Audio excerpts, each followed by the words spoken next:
നമസ്കാരം. റാഫ്റ്റ് ഫുട്ബോളിലേക്ക് അവർക്കും സ്വന്തം 40 വയസ്സ് കഴിഞ്ഞു ക്രിസ്ത്യാനോ റൊണാൾഡോക്ക്. പക്ഷേ അദ്ദേഹത്തിൻ്റെ കളിയോടുള്ള പാഷൻ ഒട്ടും കുറവില്ല. ഇന്നലെ അൽ ഫൈഹയ്ക്കെതിരെ 2-1 അൽ നസറിനെ വിജയിപ്പിച്ച ശേഷം അദ്ദേഹം പറയുന്നതും അതാണ്.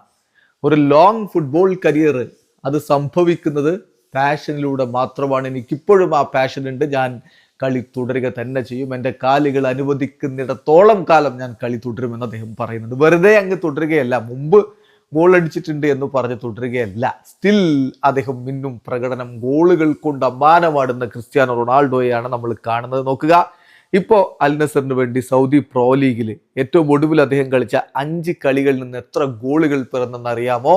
5 കളികൾ 7 ഗോളുകൾ, ഒരു അസിസ്റ്റ്. അതായത് കഴിഞ്ഞ 5 സൗദി പ്രോ ലീഗ് കളികളിൽ നിന്ന് അദ്ദേഹത്തിന്റെ വക 8 ഗോൾ കോൺട്രിബ്യൂഷൻസ് ആണ് വന്നിരിക്കുന്നത്. ഓരോ 56 മിനിറ്റുകൾക്കുള്ളിലും അദ്ദേഹത്തിന്റെ വക ഗോൾ കോൺട്രിബ്യൂഷൻ വരുന്നു. 10 ബിഗ് ചാൻസുകൾ അദ്ദേഹത്തിന് ലഭിച്ചതിൽ 6 അദ്ദേഹം കൺവേർട്ട് ചെയ്തു എന്ന് പറഞ്ഞാൽ 60% big chance conversion rate. 7 key പാസുകൾ അദ്ദേഹത്തിൽ നിന്ന് വന്നു. 2 ബിഗ് ചാൻസുകൾ ക്രിയേറ്റ് ചെയ്തു. യെസ്, CR7 ഇപ്പോഴും തീപ്പൊരിയായിട്ട് തന്നെ തുടരുകയാണ്. അത് തന്നെയാണ് ഓർഗെ ഹീസസും പറയുന്നത്. ഞങ്ങൾക്ക് മുന്നേറ്റ നിരയിൽ ക്രിസ്ത്യാനോയെ മാറ്റി നിർത്തിയാൽ അധികം ഓപ്ഷനുകളൊന്നുമില്ല. ശരിയാണ്, ഹാറൂൺ കമാറയുണ്ട്, പക്ഷേ അവിടെ ഡിഫറൻസ് വളരെ വലുതാണ് എന്ന്. വീഡിയോ അവസാനിക്കുന്ന ഫുട്ബോൾ ലോകത്തെ കൂടുതൽ വിശേഷങ്ങളുമായി ഗ്രാഫ് ടോക്സ് എത്താം.